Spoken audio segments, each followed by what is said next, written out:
Hello guys, welcome to my YouTube channel. Welcome to Genuine Me. I'm so delighted that you're tuning into this video right now. So today I'm going to talk about something that I've learned really hard. You know when people talk about hard lessons, like learning from your mistake, it's so bitter. Like, why should you learn from your mistake? If I can learn something and I don't have to make a mistake first, I would rather learn that way, because mistakes you can learn and the consequences could just be like, you know what I mean? But anyway, let's get right into it. Today I'm going to talk about like things I wish I knew before I started my YouTube channel. Now let me take you back on my journey. I started this channel in the year 2020. At that time it was just an idea of like I just felt so inspired. I really wanted to do this, and so I opened this channel. I called it Thandeka Says because I wanted it to be about my ideas, my opinions on things, especially relationships. And then I later on, when I got to South Africa, sorry about the noise. So when I got to South Africa, I thought, wow, this place is so beautiful. Why don't I vlog more instead of doing like relationship videos? I wasn't even putting myself more in those videos. So now I wanted to vlog, and I ventured into vlogging, and that was like 2022, end of 2022. I ventured into vlogging, and yeah, so on and so forth up until now. I started doing sit-down videos. I realized like sit-down videos are working more for me, especially in the niche that I'm now venturing into. So you can already see, like right now I have like 64 videos. This will be the 64th video. You're talking to somebody who knows, like I fought hard, okay, and I learned those mistakes. 64 freaking videos, okay? So not to delay you, let's get to the points. Let's get to the reasons why you're watching this video. One thing that I wish that I knew before I started is that the more videos the better. When I started my YouTube channel, I uploaded videos randomly. At that time I didn't even know what I know now, that you need to make a lot of videos so that you create options for viewers. You know, somebody will watch one video of yours and maybe it's not enough to convince them to subscribe to your channel, and maybe when they look into your videos, you have like only 3 videos and like they're random things that are not like consistently talking about one thing. I mean, that was me. Okay, that wasn't me. I was I was doing more relationship videos until later on I was doing more things. But create a library of videos that, you know, when somebody opens your channel and they look at it like, wow after wow, like I'm already seeing 5 videos and I like all these 5 videos, so I'm convinced that I should subscribe. I want to see more of this. It seems like this person knows what they're talking about. It seems like this person consistently delivers the same content and I want to view it. So have many videos, lots and lots of videos, so that people know what you're offering. And also YouTube, when it pushes videos, like that it has something to push. Like the next point I want to mention, I wish I knew that I have to be consistent, because like when I started, I would just post and then like sometimes I'll be consistent and then sometimes I'll just go for like 3 months without posting. I remember there was a time where I was gone for like 6 months or more, like I'm not sure, but I was gone for such a long time, but I didn't expect it to affect me anyhow, okay? So I realized the moment you post a video and, you know, realize that everybody is posting videos every day, so your video is becoming old news, it's becoming outdated, so YouTube won't now keep pushing it forward because it's a very old video. It keeps pushing your videos forward that you're posting in the current time, and like showing it to people to see if people will like that video and how they will respond, and is trying to create an audience for you. That is one thing I should have said on the first point, why you should have a lot of videos, because YouTube needs to create an audience for you. So it's still like trying to figure out, what are you offering? What are you giving people? Which type of audience should it pick for you? So the more the videos, the better. The more the videos, the more YouTube can identify you and your niche. I struggle to be consistent a lot. That's one mistake that I did. And if you are trying to open your YouTube channel now, you need to realize that YouTube is like, it's like you're creating a relationship. Somebody is subscribing to your channel because they need you to keep giving them something. okay? I studied relationship science and understanding human needs. So basically, people are subscribing to you, and to maintain that subscription, those subscriptions, those followers interested in your things, you need to keep giving them what they subscribed to you to keep getting, okay? That's what keeps the relationship going. That's what keeps your audience alive. That's what grows your audience.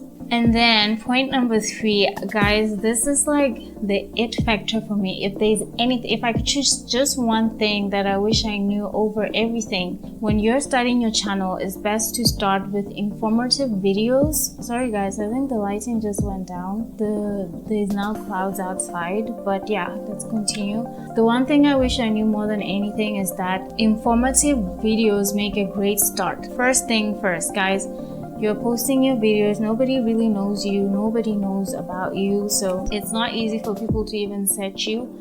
But people are searching things that they want to know, things that they want to learn. They, like, for example, I used to search a lot of YouTube videos like every day, and I'm always searching like how to do my hair, how to do my nails, how to get a TFL certificate, how to do this. These are the things people are searching. So when you're starting, people don't even know you exist yet, but they're searching things that can benefit you. If you have a talent, if you're, maybe your niche, you want it to be vlogs, but like when you're starting up, you can make vlog content that's informative in a way, if you know what I mean. Like, you wake up, make your tea, now you talk about something that people are searching, like how to lose weight in 2 weeks, how to do this. So those are things that people are searching out there. They want to know things. So when you're starting up your YouTube video, that is the best way. Like, you will be discovered so quick.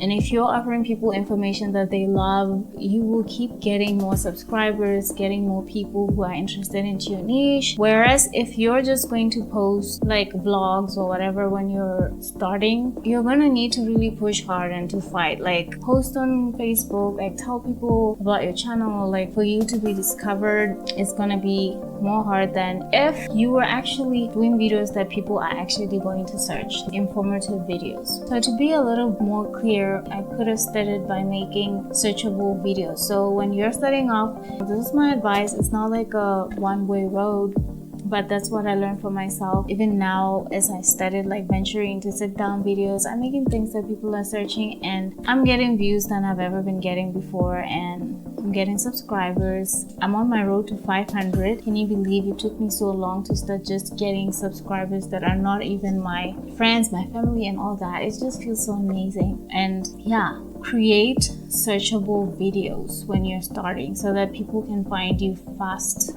and that you can grow fast as you need to grow, as you want to grow. Fourth point would be, I wish I knew that I need to make catchy and compelling thumbnails and titles. Like, when I say catchy, like, I thought I was doing catchy thumbnails and all that. Maybe I'm saying the wrong word, because when I started, I thought I'm doing catchy, but I mean something that will literally catch someone. Like, I caught you, I'm kidnapping you, and you're watching this video whether you were planning to watch it or not. For example, like, this is real. Once I heard about this and I learned about this, I saw myself like, I'll just be scrolling on YouTube and, you know, I'm not interested maybe in basketball, or I'm not interested in some things, and like, but somebody's caption will make me watch. And those are the types of captions I'm talking about. Somebody's thumbnail will just make me open and watch. So make those thumbnails, those titles that create curiosity in someone, like to say, I'm not into this, but I want to see what she's talking about. You know what I mean? If you are a vlogging person, for example, you would say, spend the day with me. I mean, somebody might not open that video because they don't know you and they don't see why they should spend the day with you. I mean, let me clear something up. There are people who have created their own audience, and you look, 1 million subscribers, this. They already have an audience. So when you already have that audience that love your content, this doesn't apply to you as much, because they're so in love with you. Whatever you're bringing forth, vlogs, spend the day with me, what they're interested, they will still watch. They already know you, your content, and they they love it. But if you're starting up, not many people know you, you don't have your own audience yet, or you do but it's not like a huge audience, and so on and so forth, you're the person I'm talking to. Create catchy thumbnails which are like, for example, I was still saying, like if you're making a vlog, let me say you live in Canada, and instead of saying spend the day with me in Canada, all that, or like what I eat in a day, or like all of those things, you know, because you don't have that audience yet, create searchable things even when it's a vlog. Maybe restaurants I went to in Canada this week, there might be somebody out there who is interested in kind of like restaurants in Canada. People who are traveling will tune into your video because they want to see what Canada is offering in terms of restaurants. Or like maybe if you're in Rome, instead of just saying, you know, a normal vlog name, you can say 5 places you have to see when you're in Rome, or like, you know, something that is like informative, like something that's searchable, you know. And I know people do search vlogs, like what I eat in a day. I'm one of those people who search those vlogs day in, day out. Spend the day with me, my diary, what. But when you're kind of new, YouTube doesn't just suggest your videos even when people are searching. It doesn't pull up, like it doesn't present your what I eat in a day or what videos as one of the top appearing videos when people search, but you do stand a chance at appearing when people are searching like informative things. Like make catchy titles which are like why you need to eat matcha every day, and then you say other things that are in the vlog or in your video, or 7 things you didn't know about this. Like make your title so catchy that even somebody who's not looking for that information, like when they bump onto your video, the thumbnail convinces them to open the video, the title convinces them to open the video. Whatever you decide your title to be, make it as detailed as possible. Like let somebody know what you're offering them. Point number 5, know your niche. Identify yourself, your channel, what it's about, and your target audience. What do they like? What you're going to offer them? How far you want to reach your target. For example, I might be targeting students or something like that. I need to also like identify students where, like this world is so big. I've seen YouTubers who speak their own languages like mixing with English and things like that, and I was like, it means these people, they are really mostly catering for their people. Like let me say South African bloggers, like you'll be really into their video and watching, next thing they start speaking in their language. Now you don't hear anything. So at that point you notice you're not this person's audience, you're not the target that they actually wanted, because they're not catering for like everyone. And sometimes I feel like this is a limitation. So decide just how far you want to go. Are you just catering for South Africans, or you really want to reach the whole world? And are you in this for monetization or not? Because if you're in it to be monetized and to benefit from it financially, like to get paid for your videos, for being monetized and all that, like why not just reach the whole world? I mean, you're in it for the profit, you know what I mean? So make sure you don't limit yourself if that's your goal. So know your niche, know how far you need to go. Point number 6, look at what works. Guys, that was one of the biggest mistakes I did. Whenever I think of an idea and I think, wow, that would make such a great video, I go all out and I make that video, and I expect the whole world to like that video. I expect to see those subscriptions coming in. I expect to see people liking. Unfortunately, it didn't work out like that for me. What works is what people maybe are searching, and you are busy doing things that are not even searchable maybe.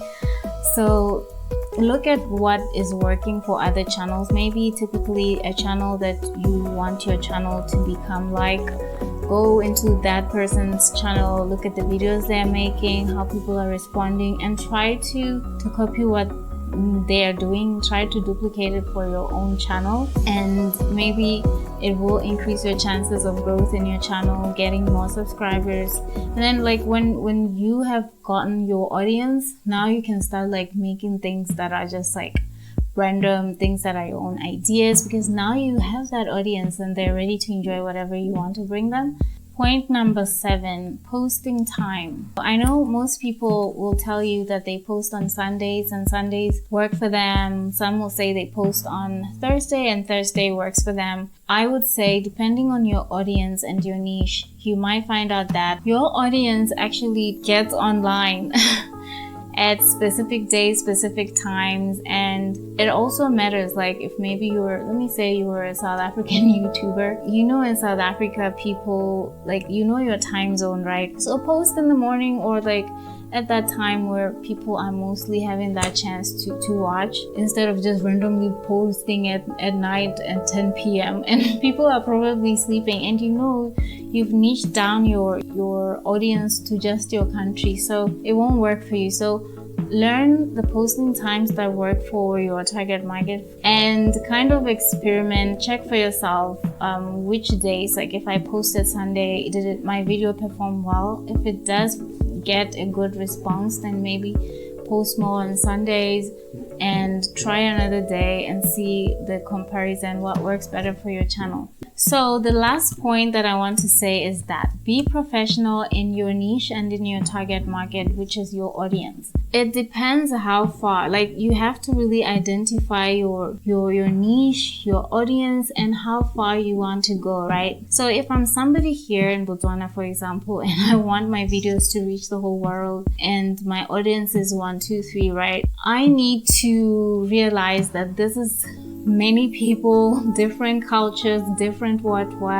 So I need to find a common ground where I'm like, professionally, to some people, some classes of people, if you get on your video and your hair is that way, like in 5 different directions, and I've seen bloggers, they do that and it works for them, but I believe like if you choose to be more professional in the understanding that you can reach more people, you need to accommodate different types of people who feel like, if you're just gonna get on a video looking like you don't care about the world, you don't care about yourself, someone can decide, I can't watch this person, look at her hair, it's just like there and there, and she's going to stand here in front of 1 million people and start telling us about how to spend your day, or like start trying to teach us something, like when they are not exuding self-care, self-awareness,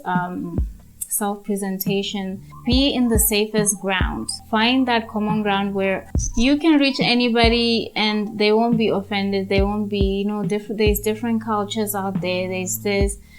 So if you're a Christian and maybe you say something, maybe you start talking about Muslims and what, and maybe you just say something about your God, and it can offend another person from a different culture, it doesn't work for you. So you need to accommodate a lot of people, therefore be more aware of different cultures, there's a lot to cut out of yourself in order to grow, because you're trying to reach the whole world, you're trying to get the bigger audience, you're trying to be neutral, you're trying to profit from YouTube. Thank you so much for watching this YouTube video. I'm on my journey to 500 subscribers. Please do subscribe if you like this video, and leave a thumbs up, leave a comment. See you on the next one. Remember to stay genuine.